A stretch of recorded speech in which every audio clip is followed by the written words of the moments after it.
Finally did it. She's done. Well, finally Wikileaks produced a smoking gun. This is it. It was James Comey who originally loved to use the argument that there was no evidence that Hillary intended to break the law, specifically saying that Hillary was lacking an intent element. Well, Wikileaks just produced all the intent we need. Here's how it breaks down. The New York Times reports on March 2, 2015, that Hillary Clinton used a personal email server as Secretary of State. On March 2, 2015, Cheryl Mills, Hillary Clinton's top aide and attorney, wrote to John Podesta that we are going to have to dump all those emails. You can see in the mail from John Podesta to Cheryl Mills saying, on another matter. And not to sound like Lanny, but we are going to have to dump all those emails, so better to do so sooner than later. Cheryl. WikiLeaks. So there you have it, folks. Comey's intent element has just been produced. There has been a search for Lanny Davis, which outcome with the following curious exchange between Robbie Mook and John Podesta on March 8, 2015, in which Mook says, "We got a zap Lanny out of our universe. Can't believe he committed her to a private review of her hard drive on TV.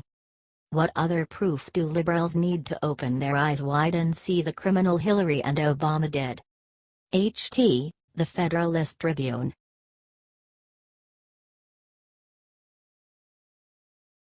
Justin Gowdy comes with bombshell announcement about Hillary Clinton. He has something in. At first, it was Bill Clinton. When we found out how gravely he treats ladies and what an unpleasant man he is, we thought he is the worst from the Clinton family. But then, came his wife Hillary. That is when we saw that there is another member of that family that is far more atrocious. The worst of her many wrongdoings she has been accused of was her usage of a private server for managing personal businesses. This should have been enough to put her in jail for a long time, but somehow the family has gotten away with all of their crimes and not one of them has spent a day in jail. The explanation for this is that they are included in a gigantic system of liberal elites that can do anything they want, especially when they had a Democrat in charge. Unfortunately for them, Obama is gone now, and we have President Trump and Gowdy, an extraordinary conservative official who highly respects the Constitution of the United States. The time has finally come for Hillary to be held accountable for all of her crimes. According to Gowdy, there is enough proof for a conviction, reports National News Today. There is sufficient evidence, both direct and circumstantial, upon which a jury could conclude an intent to violate the law. He said. This evidence includes concealment of evidence, destruction of evidence and false exculpatory statements, all of which fall under the general heading of consciousness of guilt. It would appear the investigation is back to the status quo ante, which means Director Comey believes Secretary Clinton was indeed extremely careless in her handling of classified material. It appears as though Gowdy is on to something important. We can't wait to find out the details. What do you think about this? Share this on Facebook or Twitter. Scroll down for more. HT, The Federalist Tribune.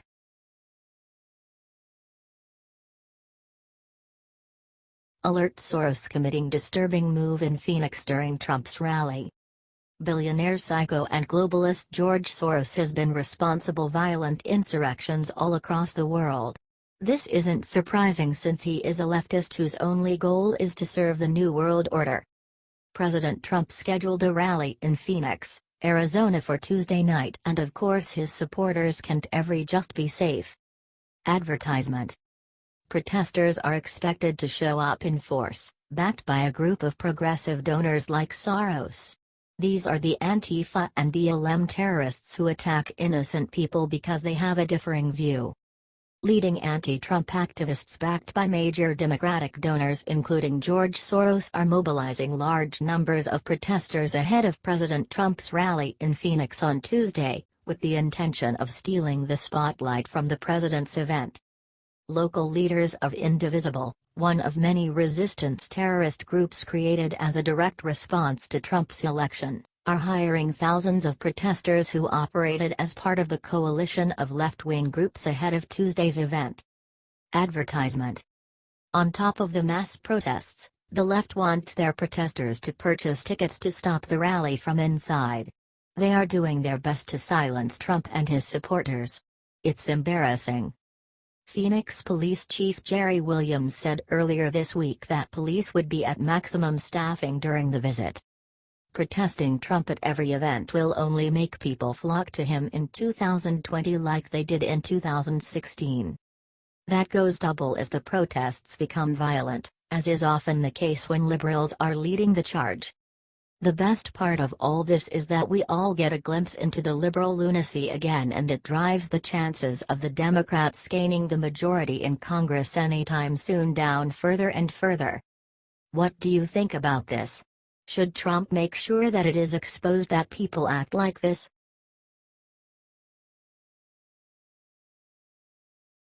Patriots show up at Maxine Waters' mansion and give her a nasty surprise from Sheriff Arpaio. Maxine Waters just got some really bad news. Patriots showed up at her $1 million mansion, protesting her crazy Impeach 45 campaign, but that's not all. They also had a nasty surprise for Auntie Maxine from none other than the former sheriff of Maricopa County, Joe Arpaio. That's right. Sheriff Joe's nasty surprise for the Congresswoman of California is something that she will never forget. You don't want to miss this. Maxine Waters, left, Joe Arpaio, right, photo credit, screen grab, YouTube, Alex Wong, Getty Images. Maxine Waters was at the 82nd Founders Anniversary celebration of the DRIM Committee on the Affairs of Black People on Saturday. Mad Max was spewing the nuttiest conspiracy theory yet, rambling on about impeaching President Donald Trump, but she wasn't stopping there. Somehow, she thinks she will then take out Vice President Mike Pence, and then, everything will be fine. According to Breitbart, Auntie Maxine said, "Then there are those who say, what if we impeach him, Trump? What about Pence? What do you mean, what about him? We go after him because we think that not only can we connect the dots, and Mueller, who is our special counsel, will be able to connect the dots, Pence may have some involvement in this too. And so don't think that somehow if we get this president impeached, we are going to be stuck with Pence, and we can't do anything about it." Maxine doesn't seem to know that she's not in line to be president after Pence, but that's not the only bad news she's facing. While she was giving the incoherent speech in Durham, protesters were at her Hancock Park mansion, and they were there with Omar Navarro, who is running against Waters in November 2018. Navarro grew up under the rule of the poverty pimp, Maxine Waters, living in her district his entire life. His candidacy is getting quite a bit of attention, ever since Mad Max started her Impeach 45 campaign. Patriots hate Waters and her lies with a vengeance. Navarro was there to give Maxine a nasty surprise from Sheriff Joe Arpaio. CABC Los Angeles reports, Joe Arpaio, the former Arizona sheriff, gave his endorsement to 43rd Congressional District candidate Omar Navarro. CABC, a leftist news source, of course, implied Arpaio was racist, which makes no sense since Navarro himself is Hispanic. How is he a racist? How is he all these things that they're saying he is? He's not that. He's a great man, he's a good man, and a good man who was tried by the liberal system which tried him, said Navarro. The media wants to smear Arpaio as some kind of a racist who is engaged in unlawful profiling. He wasn't, added Navarro supporter, Arthur Shaper. That kind of racist buffoonery is expected by the liberal media. They hate that their new liberal darling, Auntie Maxine, actually has a real challenger for her seat, and he is getting national attention. Representative Maxine Waters has been reborn at the age of 78, emerging as a folk hero to the anti-Trump resistance for her repeated torching of the president, reports the liberal rag, the Daily Beast. But even left-leaning sites can't deny Maxine's checkered political past. The report goes on, from the glowing coverage and partisan praise, You'd barely detect that just a few years ago the veteran California congresswoman was dubbed one of the nation's most corrupt elected officials by the citizens for responsibility and ethics in Washington for her role in pushing a bailout for a bank tied to her family. The bank in question was actually tied to Maxine's husband, and if that's not bad enough, what has she ever done to help own constituents? Not a damn thing. The 43rd District is infested with gangs, and Mad Max has protected gang members in the past. After the LA riots in 1992, Waters openly supported and partied with the thugs who pummeled truck driver Reginald Denny with bricks. She's a real piece of work, and those who live in her district are tired of living in a crime-ridden area. If Maxine Waters is defeated in November, it will be celebrated across the nation. With patriots like Sheriff Joe at his side, we are sure Navarro has a real chance to take the poverty pimp down for good.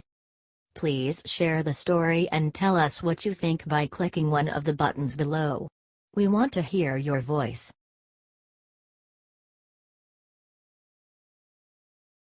Wikileaks Julian Assange releases video exposing Clintons that America needs to see. Leader of Wikileaks Julian Assange is sharing some facts about Hillary Clinton once again. Clearly we already know Hillary is corrupt, but this may take the cake. In the interview below, Assange discusses how one email in all of Hillary's emails stand out above the rest. He shares that all serious analysts know, and even the US government has agreed, that some Saudi figures have been supporting ISIS and funding ISIS, but the dodge has always been that it is some rogue princes using their oil money to do whatever they like, but actually the government disapproves. However, this Hillary Clinton email says that it has not just a rogue prince, but the actual governments of Saudi Arabia and Qatar. When asked more details about the relations between Hillary and these governments, Assange shares a startling discovery. These governments are funding the Clinton Foundation, buying arms from the US and funding ISIS and ISIL. He shares under Hillary Clinton, and the Clinton emails reveal a significant discussion of it. The biggest ever arms deal in the world was made with Saudi Arabia, more than $80 billion. During her tenure, the total arms exports from the US doubled in dollar value. She's even more wrapped up in criminal activities than we originally thought, and using the US to arm the enemy. Watch the video below.